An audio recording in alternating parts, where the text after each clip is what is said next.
Jésus, Amen. Alléluia, Seigneur, Amen. Voilà, on va rentrer dans l'adoration ensemble, Amen.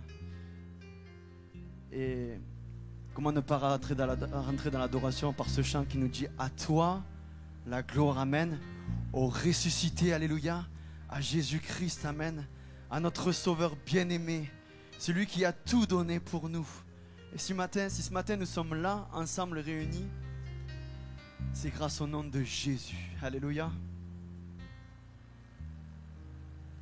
Est-ce que vous voulez bien vous lever ensemble, Amen?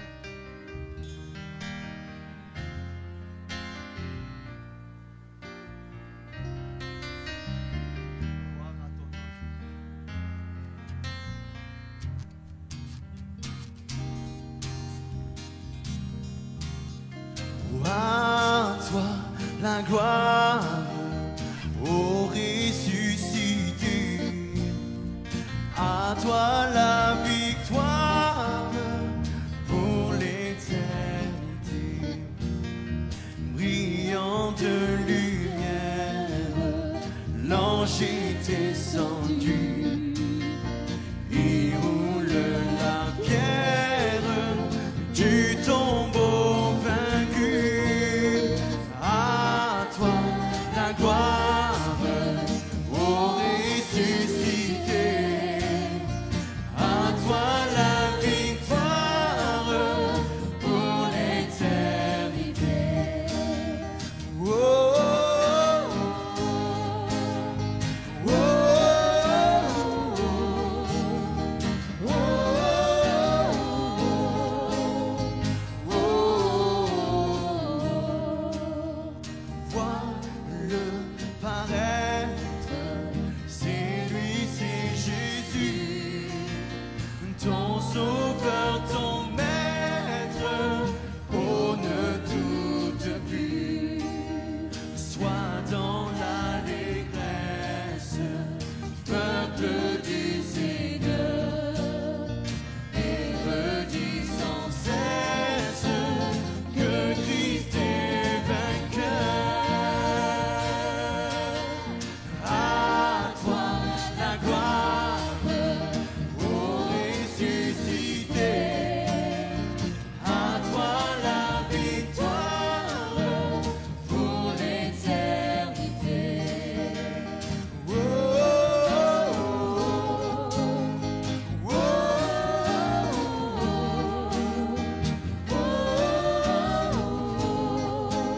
oh, il est ma victoire, mon puissant soutien, ma vie et ma gloire. Non, je ne crains rien. À toi la gloire, ô ressuscité, à toi la victoire pour l'éternité. À toi la gloire, Amen. À toi la gloire, ô ressuscité, à toi la victoire pour l'éternité. Oh, oh, oh,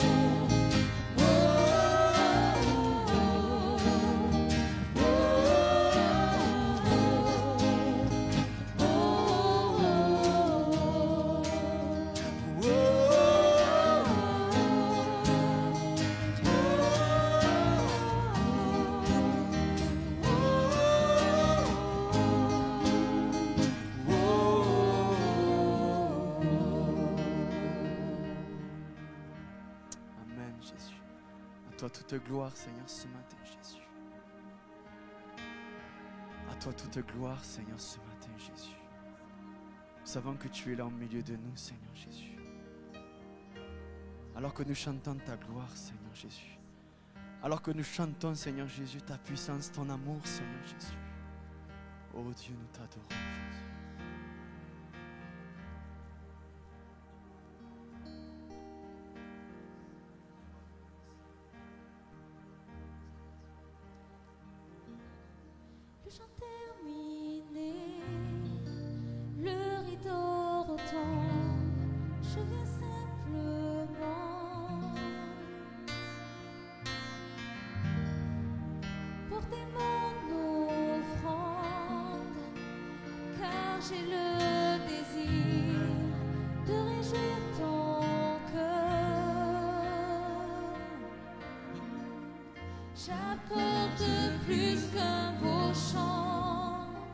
Chanter ne suffit pas pour répondre à ton appel.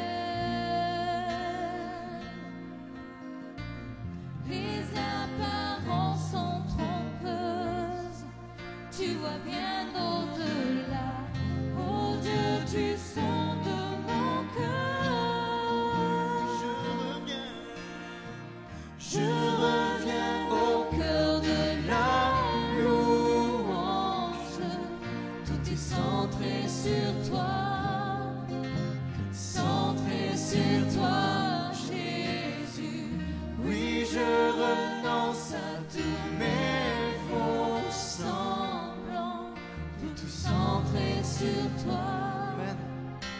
centré sur toi, Jésus. Alléluia, Jésus. Nous sommes dans la présence de Dieu. Amen. Et alors que nous sommes dans la présence de Jésus, le Saint-Esprit parle à nos cœurs. Amen. Le Saint-Esprit veut relever ce matin. Le Saint-Esprit veut regarder au cœur ce matin. Non pas au plus beau chant, non pas à la plus belle voix. Mais le Saint-Esprit, Jésus va regarder au cœur ce matin. Et Seigneur Jésus, nous voulons nous approcher de toi, Seigneur. Vois nos cœurs, vois nos vies, Seigneur Jésus. Et viens, Seigneur Jésus.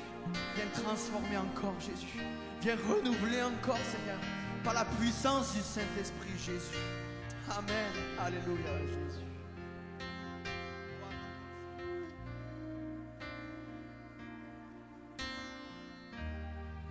Roi d'éternité, qui peut exprimer ce dont tu es dit.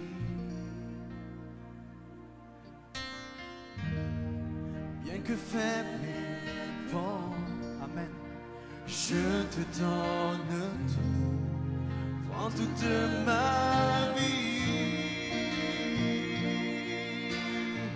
J'apporte plus qu'un beau chant, chanter ne suffit pas pour répondre à ton appel.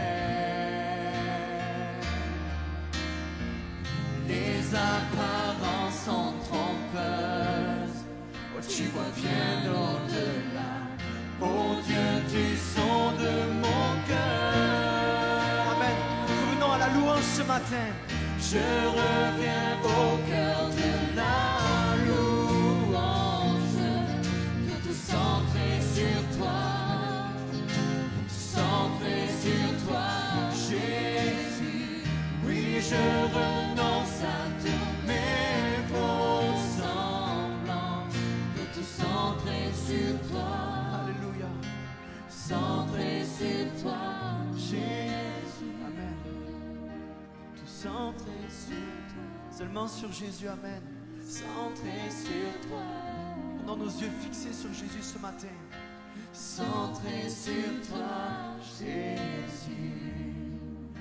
Tout centré sur toi, centré sur toi, centré sur toi, centré sur toi, Jésus. Tout est centré sur toi, centré sur toi, oui Jésus. Centré sur toi, Jésus. Tout centré sur toi, centré sur toi, centré sur toi, Jésus. Je reviens au cœur de la louange. Tout est centré sur toi, amen. Centré sur toi, Jésus. Oui, je renonce à tous mes faux semblants. Tout est centré sur toi, centré sur toi, Jésus. Amen. Alors que nous allons proclamer ces paroles ce matin,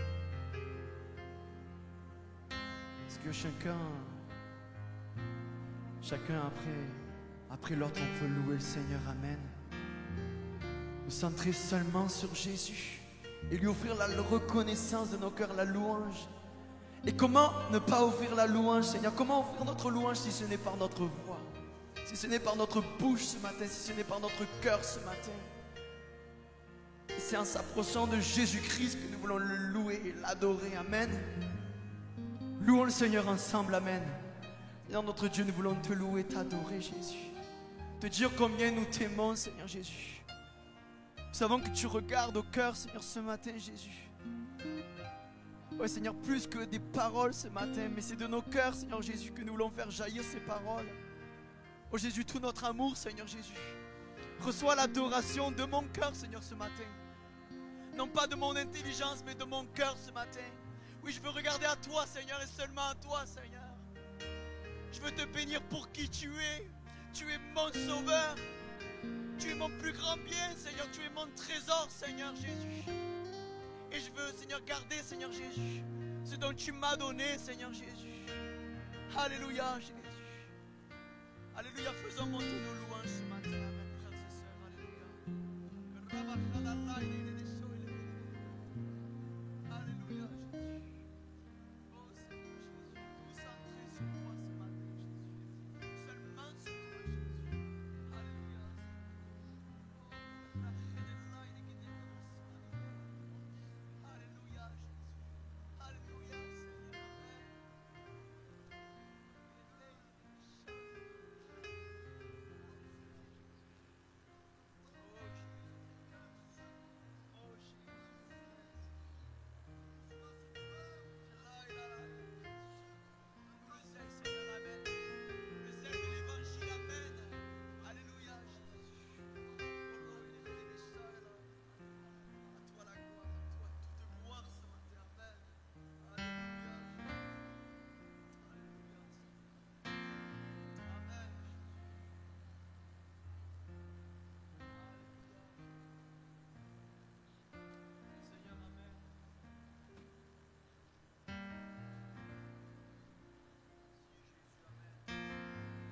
Alléluia, Seigneur.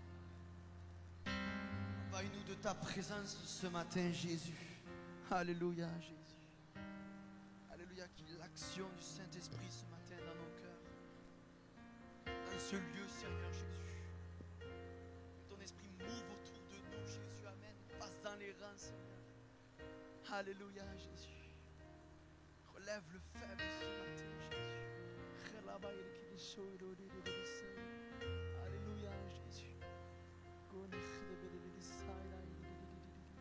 Alléluia, Jésus. Alors que nous sommes dans la présence de Dieu ce matin, amen. Nous allons pouvoir partager le repas du Seigneur, alléluia. Et qu'il est important pour nous de nous rappeler la puissance de la croix, amen. Là où tout a été accompli pour nos vies, amen. Alors frères et sœurs, levons-nous à nos places. Ceux qui ont été baptisés selon l'enseignement de la parole de Dieu, amen. Ceux qui ont décidé de dire oui à Jésus, amen. Partageons le repas ensemble, amen. Et rappelons-nous de Jésus-Christ ce matin, comme notre Sauveur. Et ne faisons pas taire nos louanges, ne faisons pas taire nos cœurs ce matin, mais louons-le Seigneur, alléluia. Louons-le de tout notre cœur, amen. Alléluia, Jésus. Oh Jésus, tout centré sur toi ce matin. Alléluia, sois le maître de ces lieux, Seigneur, amen. Alléluia, Jésus. Alléluia, Jésus. Prends toute la place ce matin. Prends toute la place, Jésus, ce matin. Alléluia, Jésus. Alléluia, Jésus. Voilà, frères et sœurs, n'attendons pas pour louer le Seigneur, amen. Bénissons-le, amen. Alléluia, Jésus. Alléluia, courtement, mais bénissons Jésus, amen. Amen. Alléluia, Jésus. Que chacun puisse prendre sa place ce matin dans ton église. Du plus jeune, Seigneur, au plus vieux, Seigneur, ce matin. Amen. Alléluia.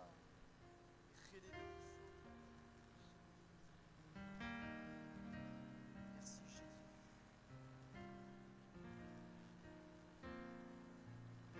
Oh, Jésus-Christ. Amen.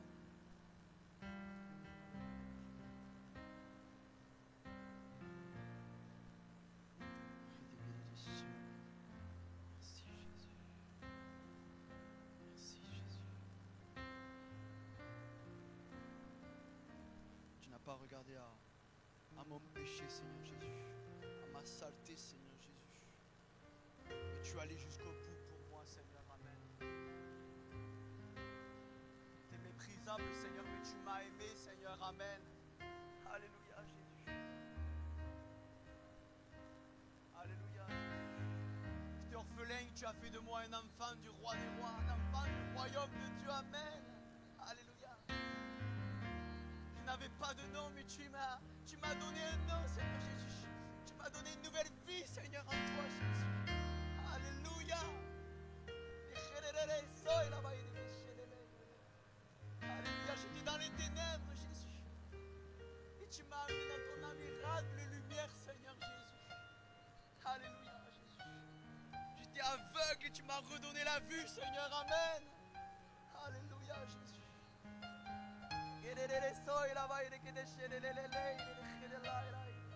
Alléluia, Jésus. Alléluia, Jésus. J'étais malade et tu m'as guéri, Seigneur Jésus. Alléluia, Jésus.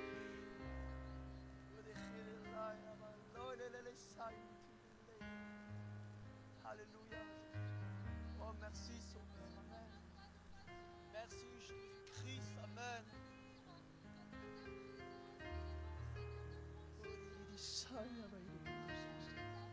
Alléluia, Seigneur. Amen.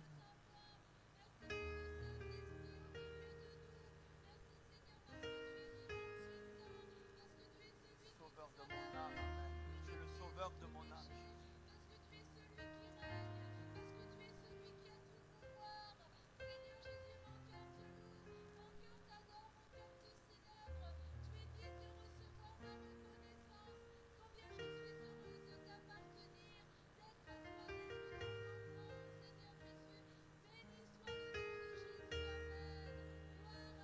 Amen, Jésus, alléluia.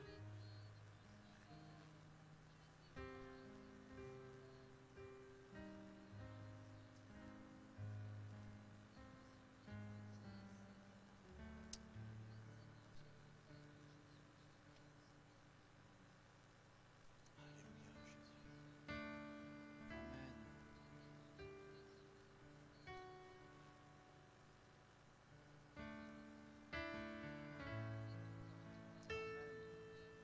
Amen. Amen. Alléluia.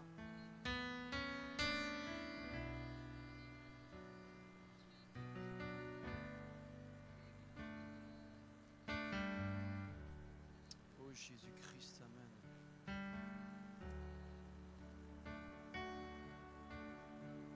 Amen. Alléluia.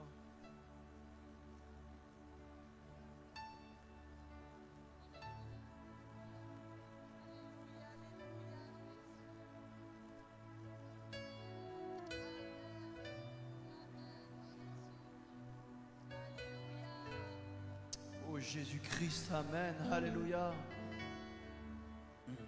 Merci Jésus. Amen. Gloire à ton nom, Seigneur.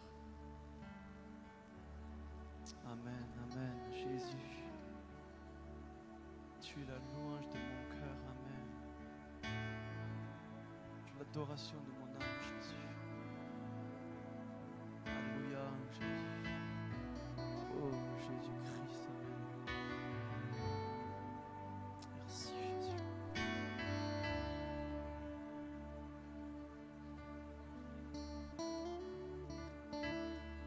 Je veux faire de ta présence mes délices ce matin, Jésus.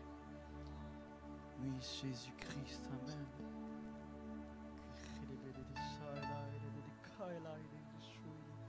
Jésus-Christ. Alléluia. Merci Jésus. Amen. Alléluia. Alléluia, Jésus. Merci Jésus. Amen.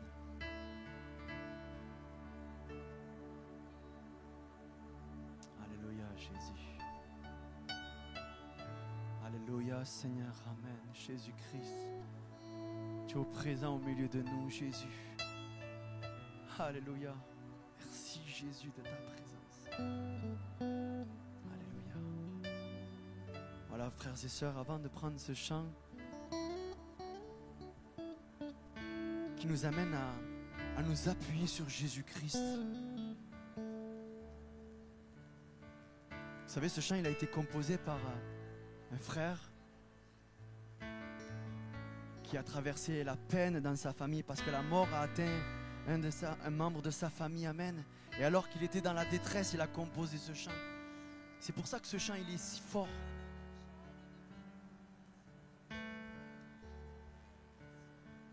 Ce chant nous dit, toi seul est ma force, Jésus-Christ, amen. Toi seul me restaure. Et combien des fois, la mort vient nous atteindre, amen. Le diable vient nous attaquer, amen. La maladie vient. Mais Jésus-Christ est là, amen. Il se tient debout devant nous, amen. Et alors que nous allons prendre ce chant, amen, ce matin, je veux penser à mon frère Marcel, amen. Alléluia, on prie pour toi. Je veux penser à ma soeur Jacqueline, amen. On prie pour notre soeur, amen. On prie pour ceux qui sont atteints par la maladie. Ceux qui ont besoin de la puissance de Jésus-Christ, amen. Et à quel autre rions-nous qu'à toi, Jésus-Christ, amen. C'est toi notre sauveur, alléluia. Je veux penser à tous ceux qui ont des difficultés ce matin. Et alors que nous prenons ce chant, on pense à nos familles, à nos foyers, à ceux qui sont perdus. Et combien on veut penser à eux afin que Jésus-Christ pose sa main. Amen.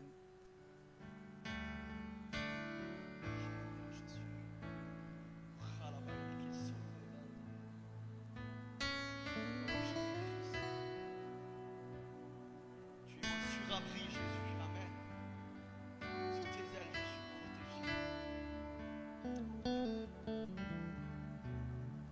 Si la lune me glace et le soleil me menace,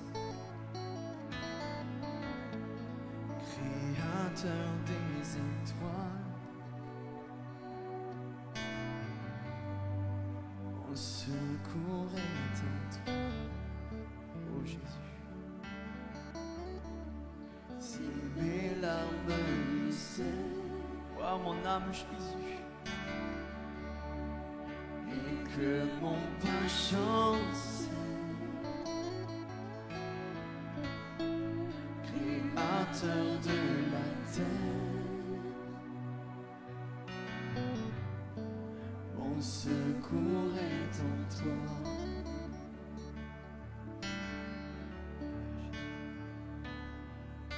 Je lève les yeux vers les hauts sommets. Toi seul est mon Dieu.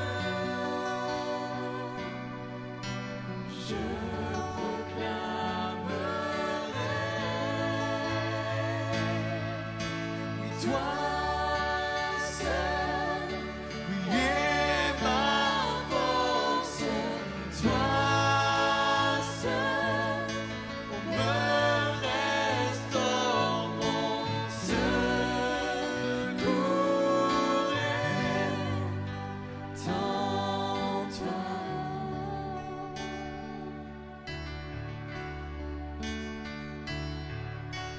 Toujours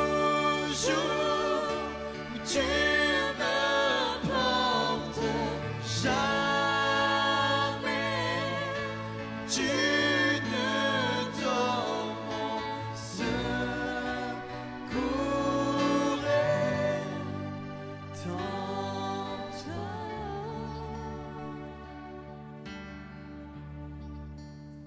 La peur m'envahit. Amen. Alléluia. Et mon âme chavire. Prends soin de moi, Jésus, Créateur de la vie. Alléluia.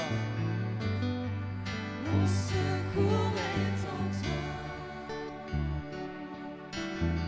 Je lève mes yeux ce matin, amen. Je lève mes yeux vers les hauts sommets. Toi seul est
mon espoir, ton chemin, mon destin, ton salut, mon refuge, tout est en ta victoire, mon espoir, ton chemin, mon destin, ton salut, mon refuge, tout. Alléluia, on proclame, Église de Dieu.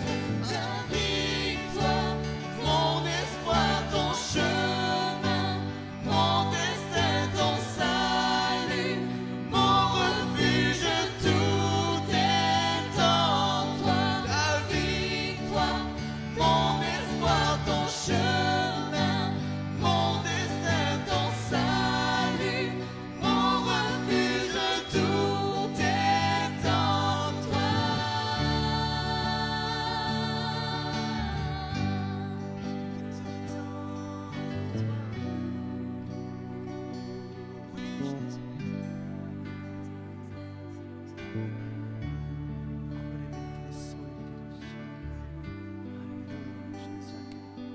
Merci Jésus-Christ.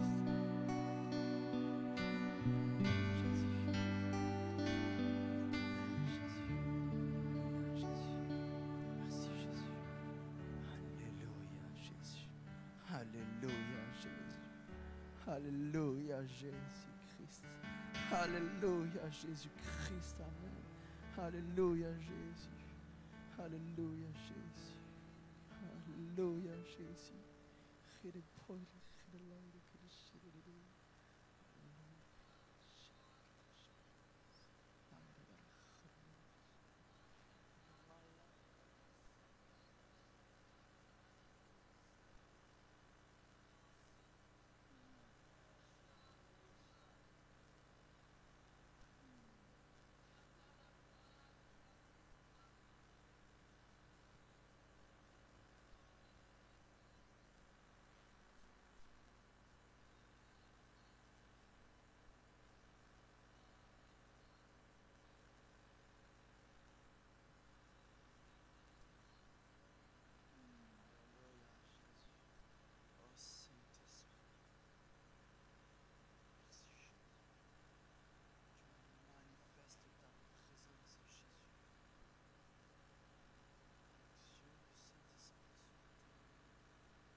Favorable, Seigneur Jésus.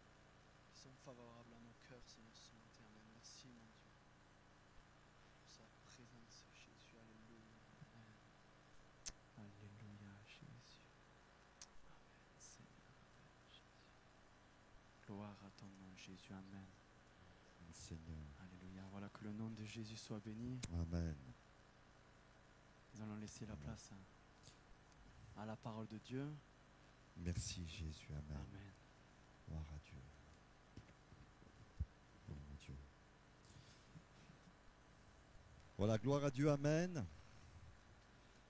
Merci Seigneur pour ces temps Amen. où nous l'avons célébré au travers de nos chants, au travers de nos louanges, et on le remercie abondamment parce que nous avons pu ce matin exprimer ce qu'il y avait au fond de notre cœur. Est-ce que vous êtes d'accord avec moi? Est-ce que vous êtes là ce matin? Est-ce que nous sommes les uns et les autres dans la présence du Seigneur? J'ai remarqué, et je ne sais pas si vous l'avez déjà remarqué aussi, que nous grandissons dans notre vie spirituelle au travers de prises de conscience. Pourquoi? Parce que tant que nous ignorons quelque chose, nous ne pouvons pas le vivre. Mais à partir du moment où nous connaissons, où nous avons la connaissance d'un principe spirituel, par exemple, eh bien, déjà, c'est une première étape pour le vivre. Vous êtes d'accord avec moi? Et j'ai remarqué comme ça qu'on grandit dans notre vie spirituelle au travers de prises de conscience. Et à mon sens, bien sûr, c'est ce que je ressens dans ma propre vie et ce que je vais partager avec vous ce matin, c'est qu'il y a cette prise de conscience qui doit se produire dans notre vie spirituelle à un moment donné ou à un autre de notre marche chrétienne. Cela peut prendre parfois plus de temps pour les uns ou pour les autres, mais à un moment donné, il y a cette prise de conscience qui doit être là dans notre vie. C'est celle-ci, la nécessité, et je dis bien la nécessité, c'est-à-dire que c'est indispensable, c'est incontournable. On ne peut pas envisager les choses autrement. La nécessité de vivre. Alors excusez-moi, le micro là, il m'embête. Je vais essayer de... Voilà.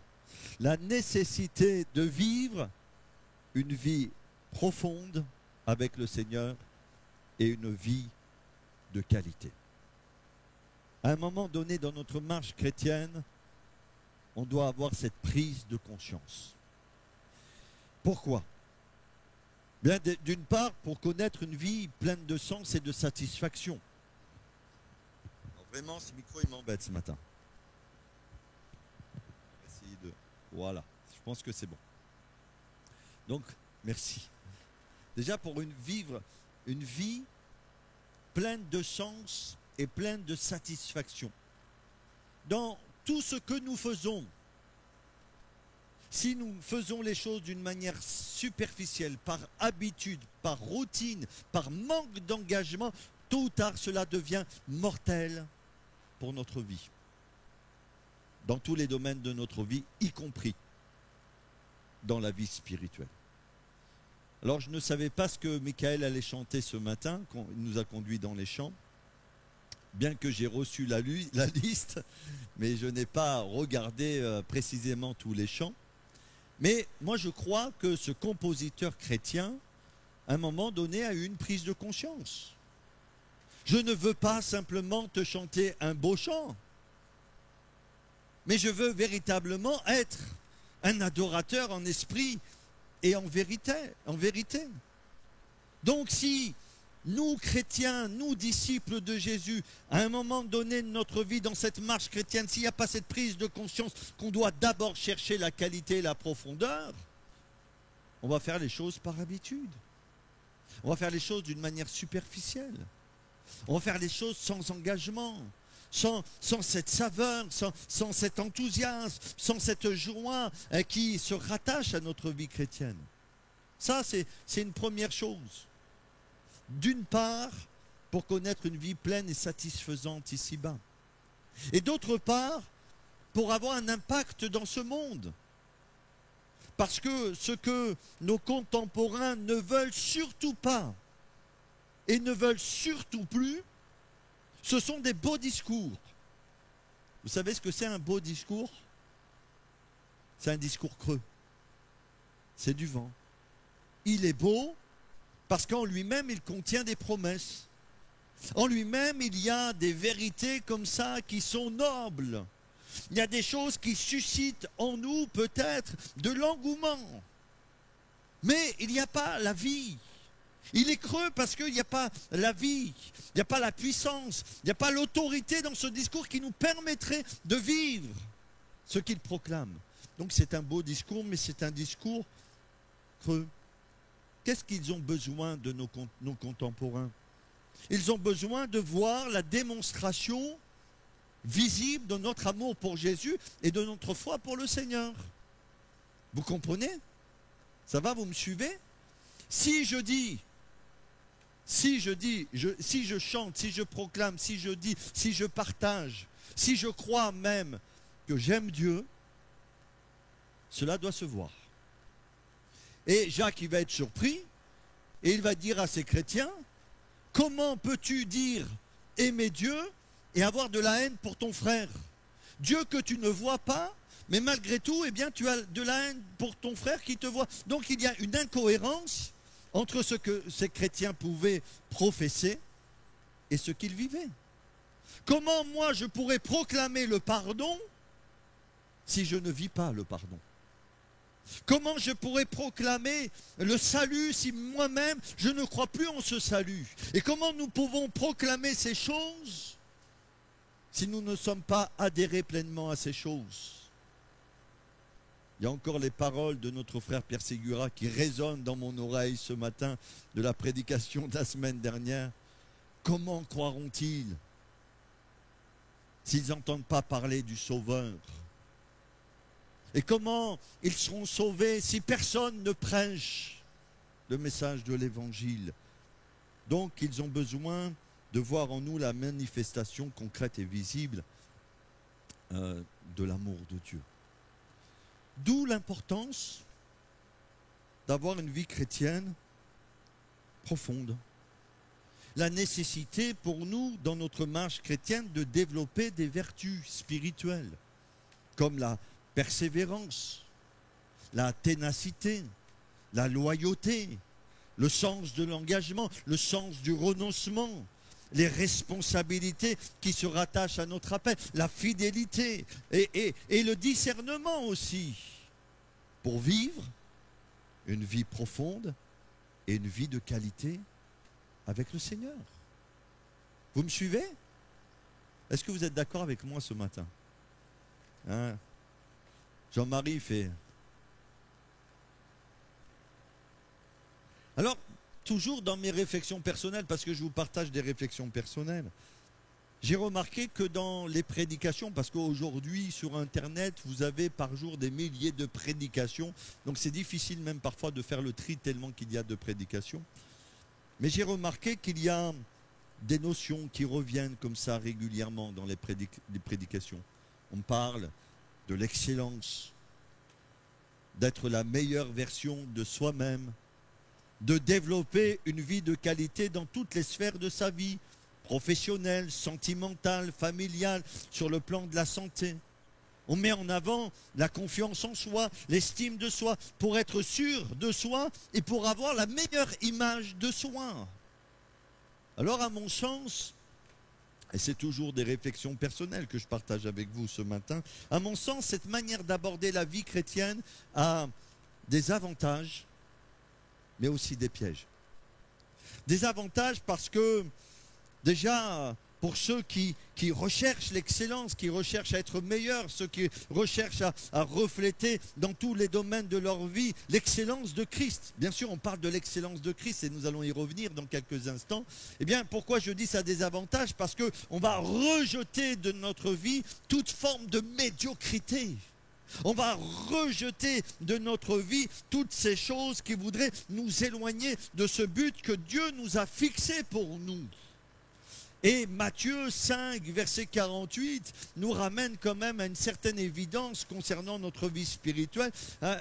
Jésus dit, soyez parfaits comme votre Père Céleste est parfait. Et ça, c'est un beau programme pour le chrétien. Mais il y a aussi des pièges. Et je voudrais mentionner quelques pièges. Déjà, le piège, c'est de réduire la vie chrétienne à un ensemble de recettes spirituelles qui pourraient nous assurer le succès. C'est-à-dire qu'on va mettre en avant des recettes, des techniques, des moyens pour atteindre cet idéal, mais on va oublier de parler de celui qui doit être au centre de toute vie chrétienne, c'est-à-dire Christ.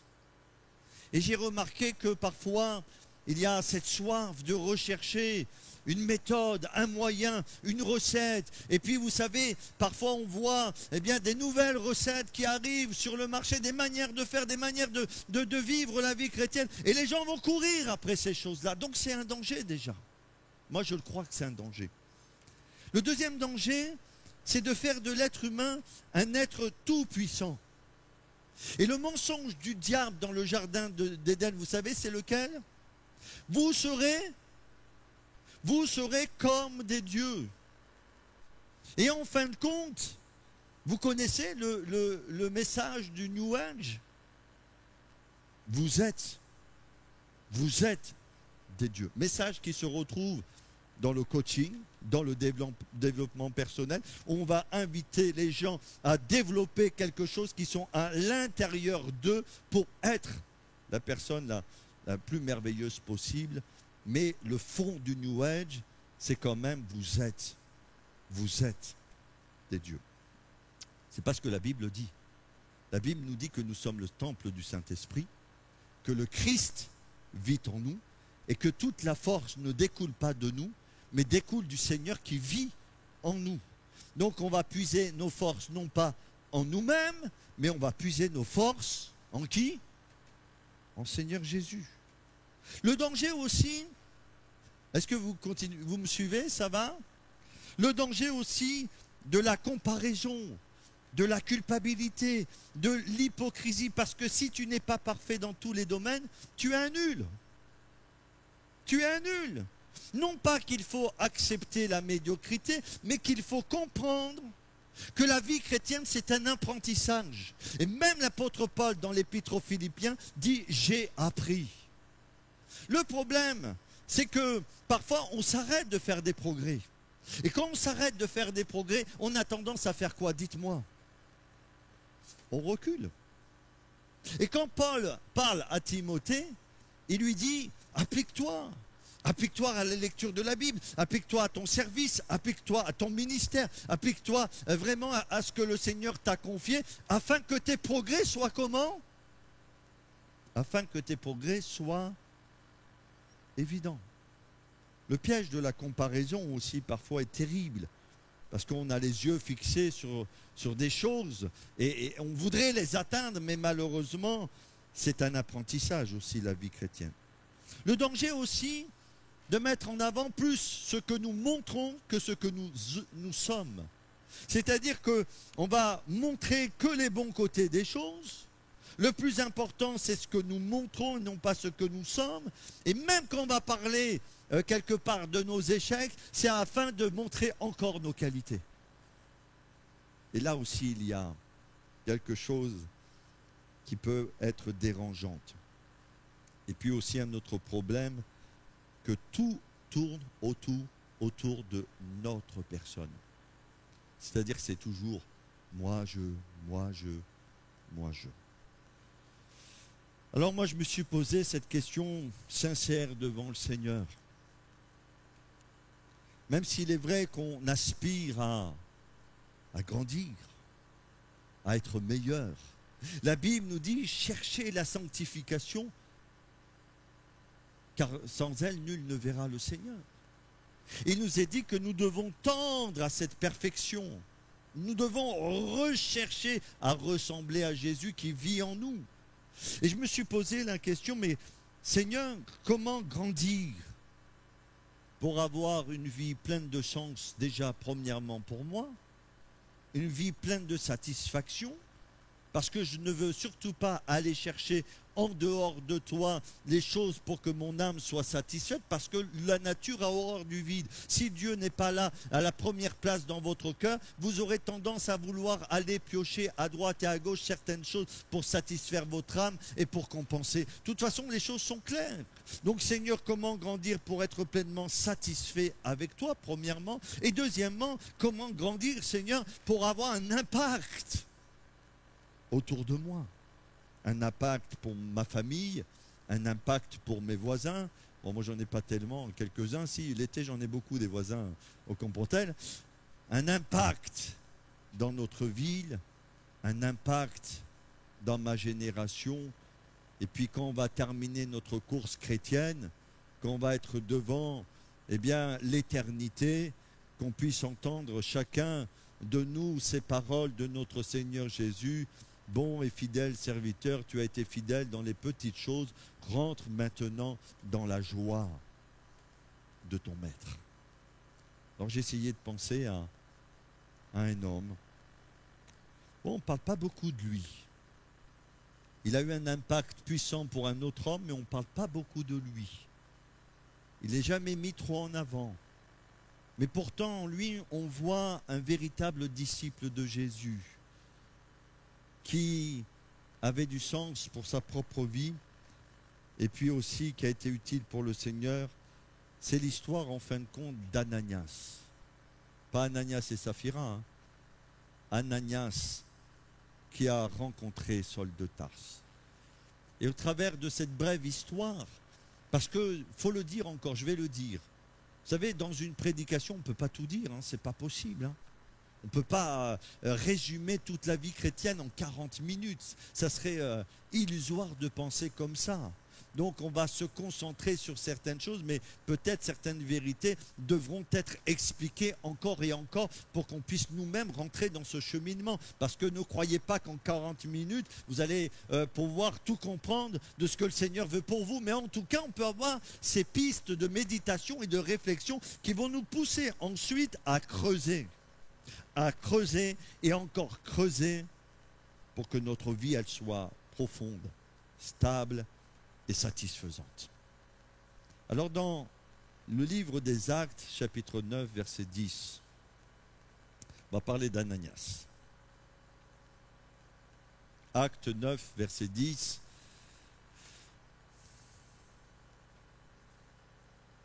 Voilà ce que ça va s'afficher. Sinon, je commence la lecture. Merci Seigneur. Or, il y avait à Damas un disciple nommé Ananias. Un disciple, hein, pas simplement un croyant, pas un sympathisant, même pas un chrétien, un disciple de Jésus. Et essayez de chercher chez vous la définition du mot disciple. Et peut-être certains seraient surpris concernant la définition du mot disciple. Le Seigneur lui dit dans une vision, Ananias. Il répondit, me voici, Seigneur. Et le Seigneur lui dit, lève-toi, va dans la rue qu'on appelle la droite et cherche dans la maison de Judas nommé Saul de Tarse, car il prie. Et vous allez remarquer dans ce passage de la Bible l'importance de la prière, et je fais référence au Notre Père que nous avons médité il y a quelque temps. Il prie. Et il a vu en vision un homme du nom d'Ananias qui entrait et qui lui imposait les mains afin qu'il recouvrât la vue. Ananias répondit, Seigneur, j'ai appris de plusieurs personnes tous les maux que cet homme a fait à tes saints dans Jérusalem. Bien sûr, parce que Saul de Tarse, c'est qui? C'est un persécuteur de l'Église. Saul de Tarse, c'est un fanatique, c'est un intégriste. Et là, Seigneur, tu me demandes de les rencontrer, cet homme. Mais attends, j'ai quelques questions à te poser avant de partir. Et avant de t'obéir. Et encore une fois, je le note ici, et je vais en parler, la vie chrétienne, c'est un apprentissage. On a des questionnements, on réfléchit, on pense, même dans l'obéissance, parce que Ananias, il fait remonter en fin de compte quelques doutes concernant son appel et la mission que Dieu lui confie. Ce qui est tout à fait normal, parce qu'on n'est pas des dieux. Même si on voudrait nous le faire croire, on n'est pas des dieux. On n'est que des êtres humains, on est les fils et les filles du royaume. Bien sûr, Jésus habite en nous. Verset 14, il a ici des pouvoirs de la part des principaux sacrificateurs pour lier tous ceux qui invoquent ton nom. Mais le Seigneur lui dit, va, car cet homme est un instrument que j'ai choisi pour porter mon nom devant les nations, devant les rois et devant les fils d'Israël. Et je lui montrerai tout ce qu'il doit souffrir pour mon nom. Alors si le Seigneur, au moment de ta conversion, te dit, t'inquiète pas, je vais te montrer tout ce que tu devras souffrir pour moi. Je sais pas comment on réagirait. Oh non, Seigneur, je préfère être bien dans la maison de Dieu à écouter des beaux chants. Ananias sortit, et lorsqu'il fut arrivé dans la maison, il imposa les mains à Saul en disant, écoutez ça, c'est extraordinaire. Saul de Tarse, c'est qui? C'est un intégriste, un persécuteur. Lui-même va dire un blasphémateur, un homme violent. Saul, mon frère, Le Seigneur Jésus qui t'est apparu sur le chemin par lequel tu venais, chemin de Damas, m'a envoyé pour que tu recouvres la vue et que tu sois rempli du Saint-Esprit. » Au même instant, il tomba de ses yeux comme des écailles et il recouvra la vue. Il se leva et alléluia, il fut baptisé, il s'engageait avec Jésus. Et après qu'il eut pris de la nourriture, les forces lui revinrent. Saul resta quelques jours avec les disciples qui étaient à Damas. Et aussitôt, il prêcha dans les synagogues que Jésus est le Fils de Dieu. Tous ceux qui l'entendaient étaient dans l'étonnement et disaient « N'est-ce pas celui qui persécutait à Jérusalem ceux qui invoquent ce nom? Et n'est-il pas venu ici pour les amener liés devant les principaux sacrificateurs ?» Cependant, Saul se fortifiait de plus en plus. Et il confrontait les Juifs qui habitaient à Damas, démontrant que Jésus est le Christ. Amen. Alors on va s'arrêter sur quelques qualités, en fin de compte, de ce disciple d'Ananias, qualités qui me semblent nécessaires, indispensables pour chacun d'entre nous et surtout pour l'Église de Jésus au XXIe siècle. Vous savez que nous vivons dans un monde qui va très vite, où nous sommes inondés d'informations, où nous sommes inondés d'idéologies, de courants de pensée et de toutes sortes d'autres choses. Parfois, dans toutes ces idées qui véhiculent dans notre monde, on est complètement désorienté et perdu. Et le chrétien a besoin d'avoir une base solide pour vivre sa vie spirituelle. Et s'il n'y a pas cette prise de conscience, frères et sœurs, qu'on doit chercher la profondeur, qu'on doit chercher la qualité, qu'on doit chercher ce qui est vrai, ce qui est authentique, ce qui va donner de la valeur dans notre vie, s'il n'y a pas cette prise de conscience, tôt ou tard, il y a le risque pour nous d'aller à la dérive. Il y a le risque.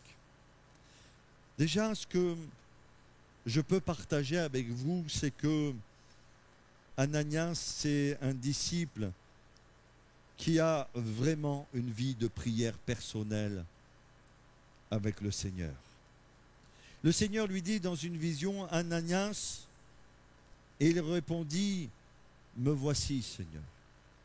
Si, toujours selon moi, si Ananias a su discerner si facilement la voix du Seigneur, c'est parce que il a une réelle communion avec Christ.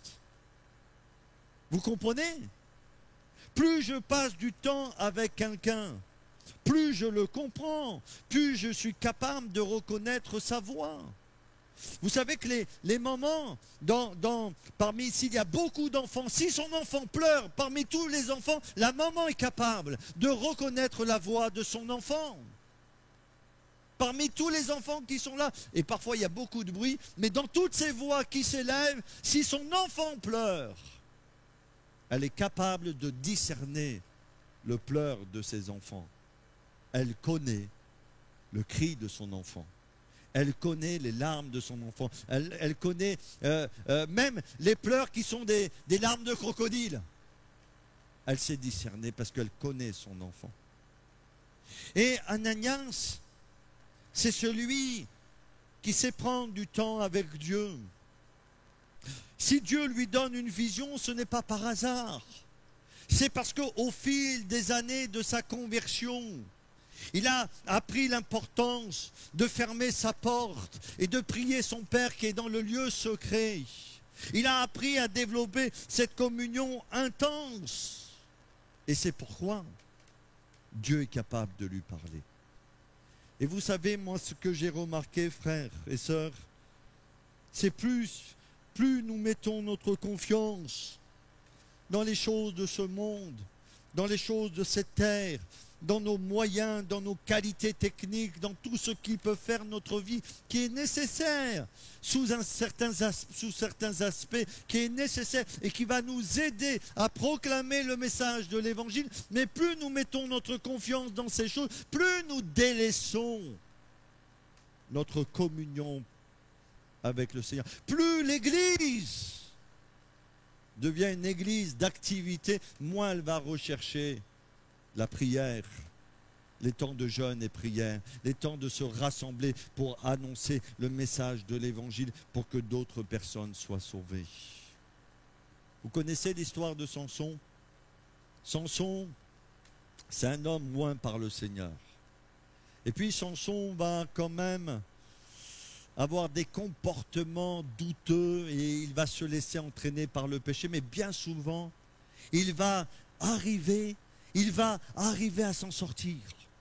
Jusqu'au moment où il va rencontrer cette femme, Delilah, qui va, à force de persuasion et de séduction, découvrir son secret. Et son secret, c'est pas simplement dans sa chevelure, c'est que dès sa jeunesse, il a été consacré au Seigneur. Mais au travers de ce symbole, Delilah va le découvrir et on va lui couper ses tresses.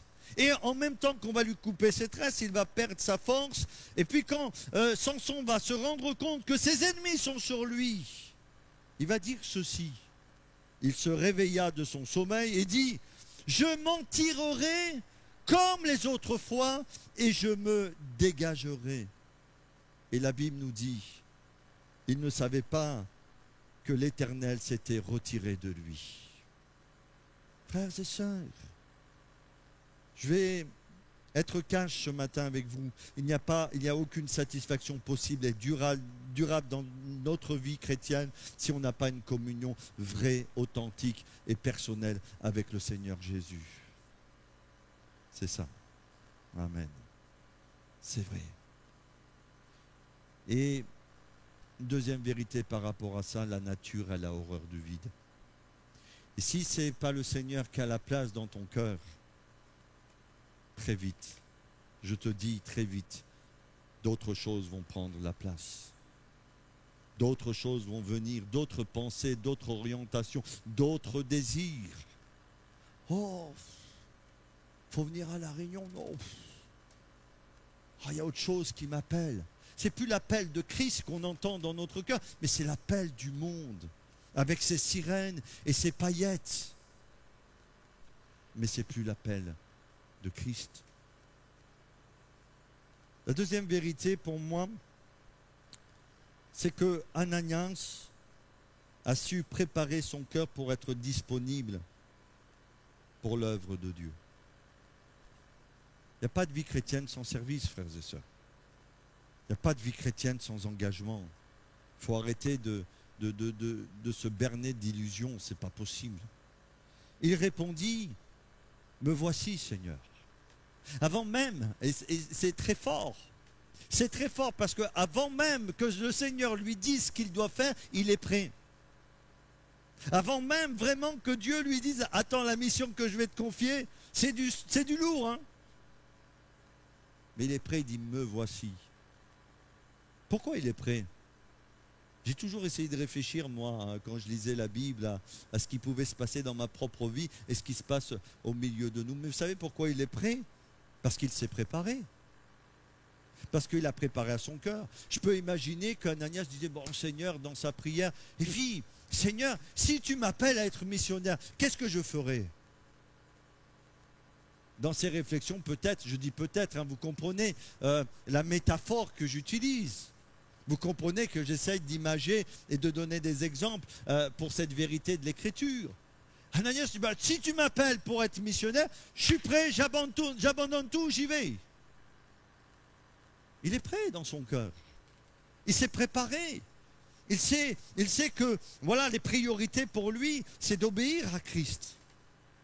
Et quand le Seigneur l'appelle, en fin de compte, il n'y a pas trop de surprise pour lui. Hein. C'est pas comme si quelque chose tombait du ciel sur sa tête et lui dise Ananias, réveille-toi, réveille-toi. Hein. Et que Ananias se réveille, il dit oh, qu'est-ce qu'il y a? Qu'est-ce qui se passe là? Non. Seigneur, toute ma vie, je me suis préparé à ça. Toute ma vie, j'ai souhaité t'obéir. Toute ma vie, Seigneur, depuis que je t'ai donné ma vie, depuis que je t'ai rencontré, que le sang de Jésus m'a lavé et que j'ai été transformé. Toute ma vie, Seigneur, je me suis préparé à ça. Me voici, Seigneur. Me voici pour te servir et pour obéir à ta voix. Alors oui, bien sûr, nous n'allons pas être tous appelés à être des missionnaires, à être des évangélistes, à être des apôtres, bien que j'espère que Dieu va encore susciter beaucoup de vocations au milieu de nous. Bien sûr, mais on ne va pas être appelés à tous à ces choses. Et puis même, ne voyez pas comme l'estrade, comme une fin en soi. Ça, c'est terrible quand on voit l'estrade comme une fin en soi. Non, mais moi je pense que Jésus, en nous sauvant, il a préparé quelque chose pour nous. Qu'il a préparé un service pour toi. Et dis-toi bien que si tu n'as pas cette communion profonde avec ton Sauveur, tôt ou tard, ça va devenir mortel pour ta vie. Et dis-toi bien que si tu ne rentres pas aussi dans ce que Dieu a préparé pour toi, et je ne parle pas de la mission, mais dans le service que Dieu a préparé pour toi, tôt ou tard, ta vie chrétienne, elle va devenir monotone, elle va devenir mortelle aussi. Il s'est préparé. Et la Bible nous dit que Dieu a préparé des œuvres bonnes afin que nous les pratiquions. Moi, j'aime bien faire la différence entre l'activisme et l'activité. L'activisme, c'est quoi ? L'activisme, c'est qu'on veut faire des projets, on veut faire des choses, on veut faire ceci, on veut faire cela. Et puis après, on est un peu comme Pierre, là, qui avait travaillé toute la nuit, il s'était dépensé, il avait essayé de pêcher quelques poissons, et puis il revient bredouille. Et des fois, on dépense de l'énergie, on fait ceci, on fait cela, on se démène, on réfléchit, etc. Et puis, en fin de compte, on dépense beaucoup d'énergie pour pas grand-chose. Et on peut entendre Jésus nous dire, « Marthe, Marthe, tu t'inquiètes ? Pour beaucoup de choses. Marie a choisi la bonne part. » Mais ça, c'est un extrême. Par contre, on doit être dans l'activité. Et l'activité, c'est vraiment rentrer dans ce que Dieu a prévu pour nous, ce que Dieu a prévu pour l'Église, pour qu'on puisse avoir un impact et vraiment vivre des choses comme le Seigneur le voit. Donc, premièrement, une communion personnelle dans la prière avec Dieu. Jésus peut dire, vous n'avez pas pu veiller une heure avec moi. Là, prêt pour le servir. Et puis un disciple qui sait faire plier sa volonté à celle de Dieu. Alors, oui, la vie chrétienne, c'est un apprentissage. Ananias, merveilleux, j'ai un grand projet pour toi. Alléluia! Seigneur, merci pour les grands projets pour moi. Merci pour les grandes bénédictions. Oui, ne t'emballe pas trop. Hein. Tu vas aller voir Saul de Tarse. Comment ça, Saul de Tarse? Mais Seigneur, tu sais pas. Tu as oublié, Seigneur, tu sais pas qui est Saul de Tarse. Tu sais pas qu'il a des pouvoirs de la part des principaux sacrificateurs. Tu sais pas que c'est un persécuteur, que c'est un intégriste, que c'est un pharisien. Et là, je dis, oui, la vie chrétienne, c'est un apprentissage. Et très vite, vous savez ce qui va se passer? C'est qu'il y a la volonté propre d'Ananias. La volonté propre d'Ananias, c'est quoi? Seigneur, tu m'appelles, mais choisis quelqu'un d'autre. Parce que moi, aller voir Saul de Tarse, ça ne m'intéresse pas trop, je préfère faire autre chose pour ton œuvre. Mais aller voir Saul de Tarse, non, Seigneur. Donc il y a la volonté propre d'Ananias, et puis il va très vite comprendre qu'il y a la volonté de Dieu pour Ananias. Et les deux volontés, qu'est-ce qu'elles font? Elles s'opposent, comme l'Écriture nous le dit, qu'il y a, les désirs de la chair et les désirs de l'esprit qui sont opposés, et qu'elles ne peuvent même pas coïncider, elles sont opposées, et qu'à un moment donné, nous sommes placés devant des choix. Et Ananias est placé lui aussi devant un choix. Qu'est-ce qu'il va faire? Sa volonté propre de dire, Seigneur, moi j'y vais pas. Trouve quelqu'un d'autre, parce que nous on connaît la fin de l'histoire. C'est facile quand on connaît la fin de l'histoire. Mais quand on est dans l'histoire, c'est autre chose. Nous on connaît la fin de l'histoire. Ananias, il ne la connaissait pas lui. Bien sûr, le dénouement est heureux, mais nous, on connaît la fin de l'histoire. Et puis, la volonté du Seigneur. Et vous savez, dans l'œuvre de Dieu, vous ne savez pas tout. Hein. Et Dieu vous cache délibérément certaines choses même. Afin que vous n'en sachiez pas trop, parfois, pour continuer la marche. Mais il y a les deux volontés qui s'opposent. Eh bien, Ananias c'est quelqu'un qui a appris à faire plier sa volonté à celle de Dieu.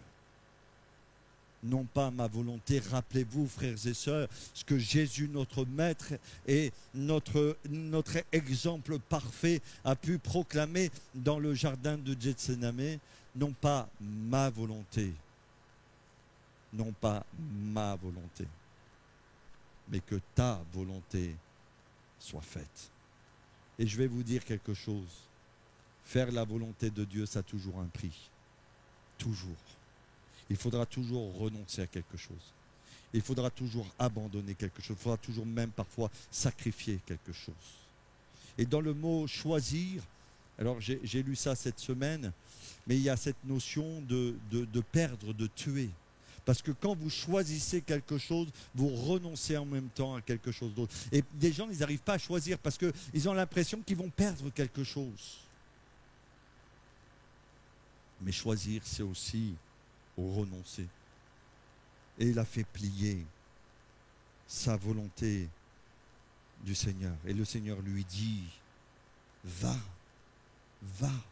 je ne me suis pas trompé. Tu es la bonne personne. Et vous savez, quand Dieu nous appelle, frères et sœurs, il nous qualifie en même temps. Dieu ne se trompe pas quand il appelle quelqu'un. Et il sait d'avance ce qu'il va faire de cette personne. Et Wesley, ce pasteur méthodiste qui a marqué l'Angleterre, a pu dire ceci: donnez-moi des prédicateurs qui n'ont pas peur du péché, qui n'ont pas peur de prendre des positions, etc. Et je ne m'occuperai pas de leur diplôme.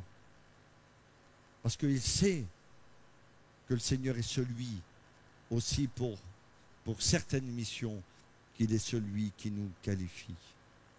Ananias sortit. Le Seigneur lui dit, va, et il sortit. Il sortit de quoi? Il sortit de ses peurs, de ses préjugés, de ses inquiétudes, de son incompétence. Pourquoi? Parce que c'est Dieu lui-même qui l'a encouragé. Et je voudrais vous dire, Ananias, il n'a pas eu le temps de travailler sur l'image de soi. Non, il n'a pas eu le temps.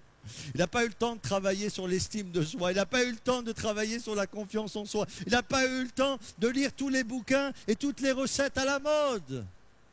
Il s'est laissé encourager par le Seigneur. Et ça, c'est précieux, frères et sœurs, parce que quand vous êtes là dans un tête-à-tête avec Dieu, que vous avez tout essayé, que vous avez tout épuisé, que vous avez essayé de réfléchir par A plus B à toutes les solutions possibles, et que vous avez écouté des dizaines et des dizaines de fois des enseignements pour essayer de vous réconforter, mais que rien n'y fait. Quelle bénédiction précieuse d'être encouragé par le Seigneur même. C'est ça. Bien que l'encouragement des frères et des sœurs est important, bien qu'on ne doit pas le négliger, mais que ça fait du bien quand le Seigneur te dit, allez, va, ne t'inquiète pas, je suis avec toi, va.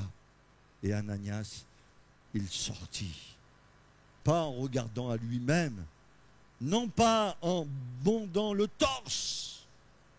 Non, il sortit avec la présence et l'approbation du Seigneur.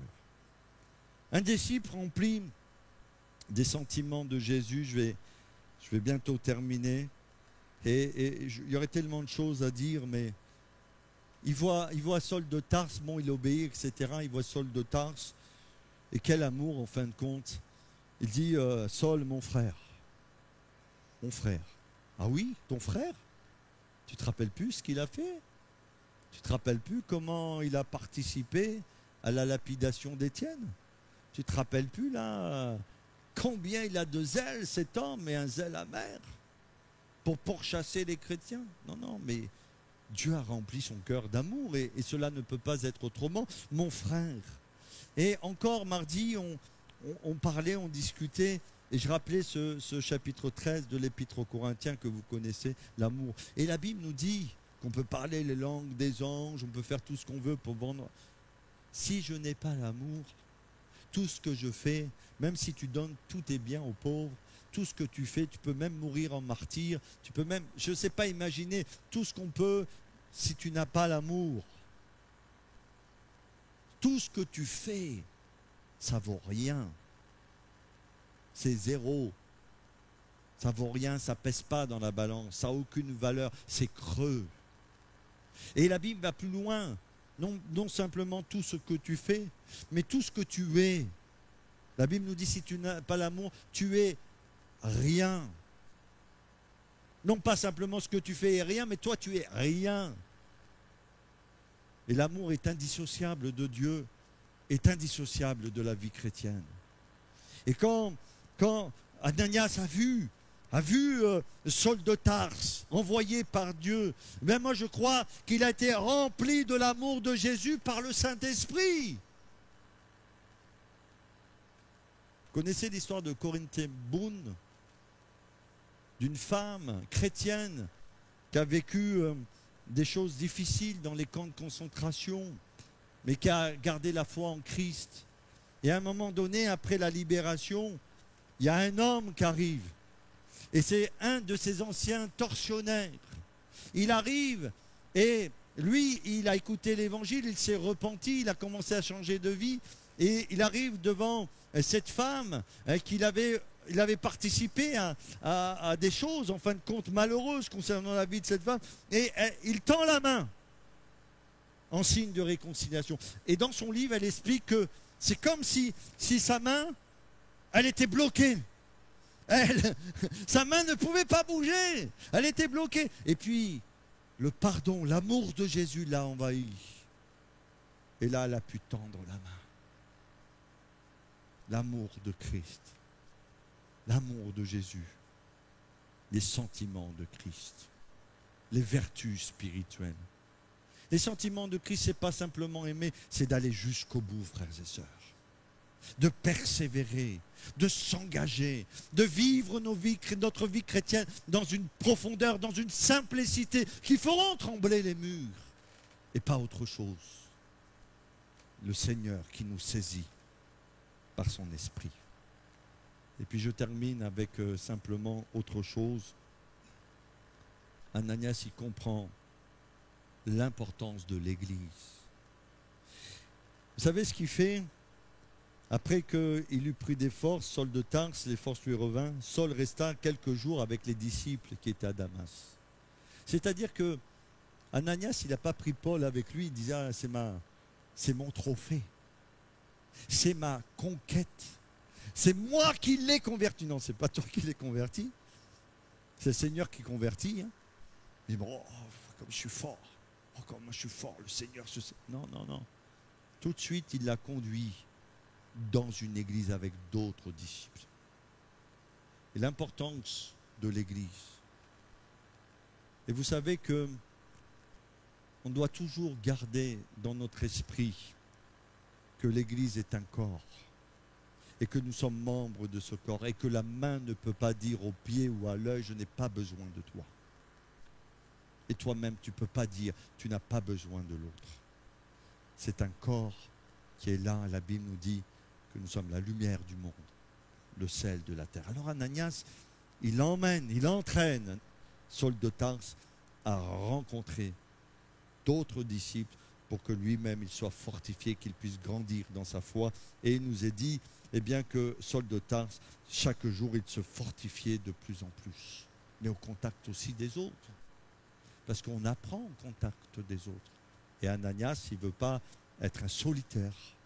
Il ne veut pas vivre les choses, il veut vivre les choses véritablement avec ses frères et sœurs dans la foi. Voilà ce que je voulais en quelques mots partager avec vous ce matin. Frères et sœurs, demain, après-demain et encore après-demain, développez votre communion avec Dieu. Développez votre communion avec le Seigneur. Priez avec lui. Priez. Ayez une relation forte. Je peux vous dire, si on s'engage dans ce chemin, ça va avoir des répercussions dans l'Église. Je peux vous le dire. Et puis, écoutez le Seigneur. Écoutez pour qu'il vous dise, là, c'est là que je te veux.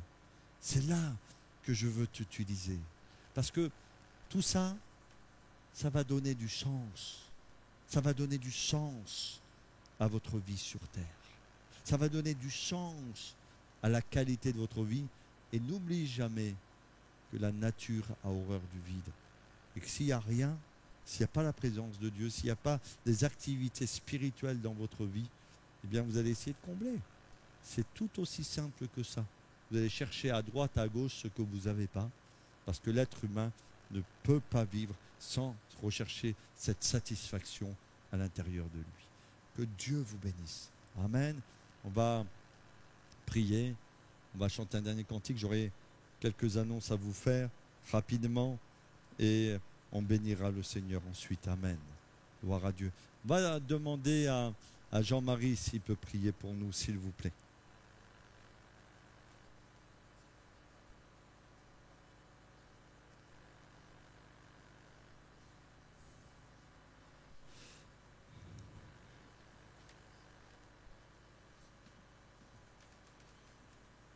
Amen.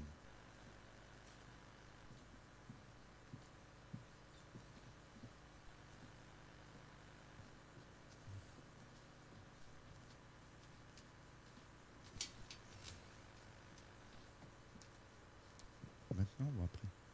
Maintenant. Voilà, alors quelques annonces rapides. Merci la technique. Hein, on a un peu changé l'ordre des choses, mais c'est pas grave, hein, on s'adapte. Donc je vous rappelle que tous les vendredis, nous avons repris notre réunion dite partage de l'évangile. Et frères et sœurs, comme je le disais, il y a ces paroles qui ont retenti toute la semaine dans mon cœur que Pierre Ségura a partagé avec nous. Entre autres, hein, il a dit beaucoup de choses, mais entre autres, comment donc invoqueront-ils celui en qui ils n'ont pas cru? Et comment croiront-ils en celui dont ils n'ont pas entendu parler? Et comment en entendront-ils parler s'il n'y a personne qui prêche? Donc vendredi soir, le message de l'évangile est prêché et l'église, c'est nous. Donc on compte sur vous pour prier déjà, pour que cette réunion des âmes soit sauvée. On compte sur vous pour que vous soyez présents à cette réunion.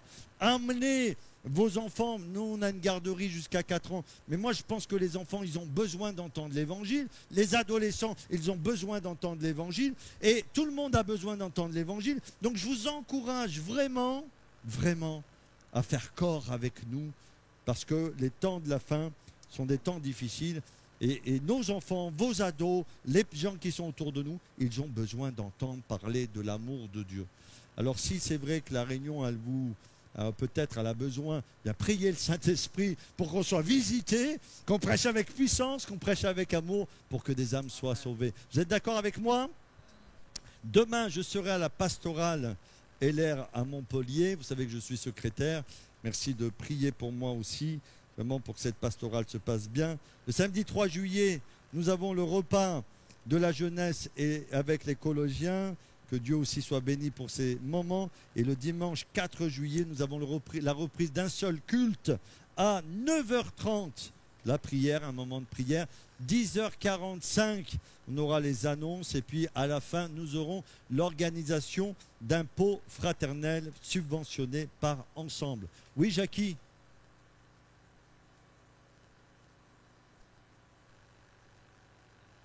Je ne sais pas pourquoi. Hein? Ah, c'est la fête nationale. Ça sera la fête de l'évangile pour nous. Amen. Voilà, que Dieu vous bénisse et vous fasse du bien. Oui. Vendredi, c'est 20h30. La réunion dure 1 heure. Elle dure de 20h30 à 21h30. Il y a un message qui est simple. Vraiment, essayons d'inviter des personnes à écouter le message de l'évangile. Mais je crois honnêtement qu'il y a un gros travail dans la prière. C'est très... Vraiment, on a besoin du Saint-Esprit parce qu'on rencontre quand même des forteresses. Mais si l'Église se mobilise, Amen. Dieu nous aidera. Amen. Que Dieu soit béni. Alléluia. Et voilà, je laisse la place à Michael. Amen. Et quand il dit LR, c'est pas les Républicains, hein. C'est Languedoc-Roussillon. Amen. Merci pour ce beau message ce matin. Amen. Et quand il parlait de Ananias, je repensais souvent, parce qu'on a fait la comédie musicale, à David Wilkerson, qui a impacté aussi la ville de New York. Amen. Il a dit, le Seigneur lui dit, va à New York, amen. Et il n'a pas regardé à sa femme qui était enceinte. Il est parti à New York, prêcher l'évangile au plus fou de la ville, à tous ces gangs, amen. Et c'est là où Nicky Cruz, amen, s'est tourné vers Christ et il était un grand évangéliste, amen, pour Dieu, amen. C'est beau l'évangile, alléluia. C'est beau la vie chrétienne, amen. Et je disais tout à l'heure à Christelle, juste après la louange, l'adoration, l'évangélisation, amen, c'est un style de vie, amen. C'est le style de vie d'un chrétien, amen. Et que nous puissions, amen, vraiment être des porteurs de cette bonne nouvelle, alléluia, en tout temps. Alléluia. J'aime beaucoup ce chant. Alors, je suis peut-être un peu nostalgique parce que c'est le chant de mon mariage. Mais non, c'est pas pour ça. C'est parce que vraiment ce chant nous dit non, rien ne me séparera de l'amour de Jésus, amen. Même si je vais rencontrer des difficultés dans ma vie, même alors que je vais témoigner de Christ, amen, rien ne me séparera de Jésus-Christ, alléluia. Il est merveilleux ce chant. Elle est merveilleuse la vie avec Jésus-Christ, amen. Est-ce qu'on peut se lever pour prendre ce chant peut-être ensemble, amen. On fait corps, amen, avec Christ, alléluia.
Il est tout de ma vie, je ne peux vivre sans lui, car il m'a tant aimé. Là sur la croix, il souffrit pour moi, pour que je sois sauvé. Il m'a racheté, il m'a justifié et il m'a glorifié. Non, rien ne me séparera de Jésus. Amen. Non, rien ne nous séparera de l'amour de Jésus.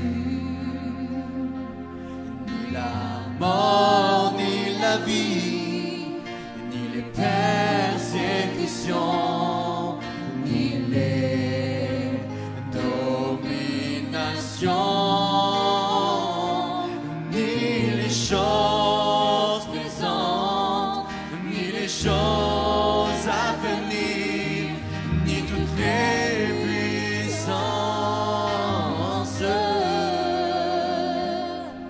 Non, rien ne me séparera. Non, rien ne me séparera. Non, rien ne me séparera.